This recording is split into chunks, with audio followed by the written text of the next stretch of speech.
अस्सलाम वालेकुम, आप देख रहे हैं उर्दू पॉइंट। मेरा नाम दानिश हुसैन। जॉर्जिया इलेक्शन में मुबैना धांधली का इल्जाम इलेक्शन कमिश्नर पर अपोजिशन लीडर ने स्याही फेंक दी, जिसकी वीडियो वायरल हो चुकी है। जॉर्जिया में अक्टूबर में इंतखाबात हुए और इसमें पार्लिमानी इंतखाबात के नताज की तौसीक के लिए एक इजलास मुनक्किद हुआ, जिसमें जॉर्जिया का इलेक्शन कमिश्नर जो है ग्योर्गी, वो भी सदारत कर रहे थे और वहां पर मौजूद थे और तमाम पैनल वहां पर मौजूद था। ऑपोजिशन लीडर डेविड किटसे जो वहां पर मौजूद थे और नाकाम थे इस तमाम तर इलेक्शन के जो नताइज हैं उससे, और मुबैना तौर पर धांधली का इल्जाम उन्होंने इलेक्शन कमिश्नर पर और बाकी सारे पैनल पर लगाया। वो वहां पर मौजूद थे और पहले खामोशी से खड़े रहे, और जैसे ही इलेक्शन कमिश्नर ग्योर्गी वहां पर मौजूद थे और प्रोसीडिंग कर रहे थे, इस पार्लिमानी इंतखाबात के जो इजलास बुलाया गया था उसको आगे बढ़ा रहे थे, तो अचानक से डेविड किटसे ने, जो कि अपोजिशन लीडर रुकन है, वो मुश्तिल हुए और उन्होंने ग्योर्गी जो इलेक्शन कमिश्नर है उन पर स्याही फेंक दी। और स्याही फेंकने के बाद वो फौरन पीछे से होने लगे, लेकिन इतने में जो बाकी लोग हैं उन्होंने रिएक्ट किया और उन्हें पकड़ने के लिए वहां से निकले और रूम से बाहर चले गए। ये तमाम जो मंजर है इसे कैमरे ने अपनी आंख में अक्सबंद किया और उसके बाद पूरी दुनिया में वायरल हो गई।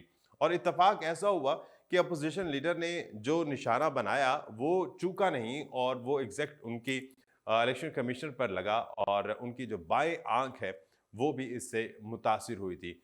ये तमाम तो सूरत हाल के बाद एक बड़ा वावेला बचा, और ना सिर्फ जॉर्जिया बल्कि दुनिया भर में ये सवाल हुआ कि अदम इस्तेहकाम और अदम बर्दाश्त जो है वो हमारे माशरे में क्यों पनप रहा है। जॉर्जिया के इंतखाबात में जॉर्जियन ड्रीम ने फतह हासिल की और इलेक्शन कमीशन इसको अनाउंस कर रहे थे, जिस पर अपोजिशन लीडर जो हैं वो बाजिद थे और उन्होंने इस इंतखाबात के नताइज को मानने से इनकार किया। जॉर्जियन ड्रीम जो कि फतह हासिल की और 53.93% के साथ वो नए पार्लिमानी इंतखाबात में फातेह करार पाए थे, लेकिन इस पर जो अपोजिशन लीडर हैं उन्होंने एहतजाज किया और धांधली का इल्जाम लगाया इलेक्शन कमीशन पर। अभी बात ही हो रही थी कि उन्होंने उन पर स्याही फेंक दी। जैसे ही डेविड किटसे जो अपोजिशन लीडर है उन्होंने इश्ताल अंगेजी दिखाई तो तमाम लोग वहां से खड़े हुए, हॉल से बाहर गए और इजलास को मुलतवी कर दिया गया। लेकिन कुछ देर के बाद ये इजलास दोबारा शुरू होता है और इलेक्शन कमिश्नर जो हैं वो दोबारा इस इजलास को चेयर करते हैं।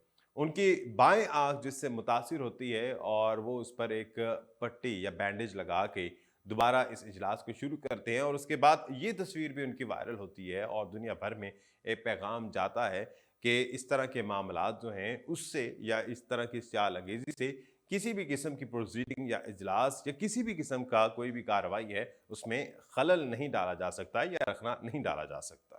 माजी में भी ऐसे इश्तियाल अंगेजी के बहुत सारे वाकयात जो है रोनुमा हुए, और अगर हम तारीख की नजर दौड़ाएं तो बहुत बार ऐसा हुआ है कि इश्तियाल अंगेजी की गई है या अदम बर्दाश्त का मुजाहरा किया गया है, या तो स्याही फेंकी गई है या जूता।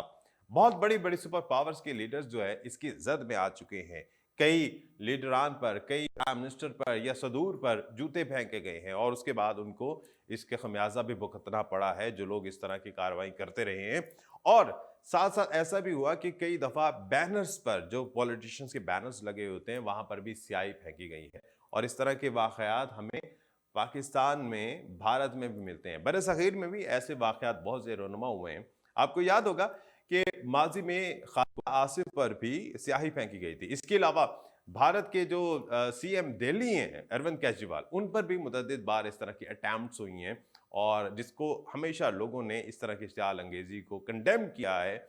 और अब ये मामलात जो है वो यूरोप में भी देखने को मिल रहे हैं, और इस वाक़े के बाद तमाम लोग ये सोच रहे हैं कि यूरोप जो डेमोक्रेसी में बहुत बिलीव रखता है, बहुत यकीन रखता है, और वहाँ पर उनके जो नॉर्म्स हैं वो इस कदर स्ट्रॉन्ग है कि वहाँ अदम बर्दाश्त की कम से कम ये स्टेज नहीं आती है। लेकिन वहाँ पर भी हमने देखा कि ऐसे अफसोसनाक वाक़या रोनुमा होने लगे हैं, और इश्तियाल अंगेज़ी की ये कहानी पुरानी नहीं है।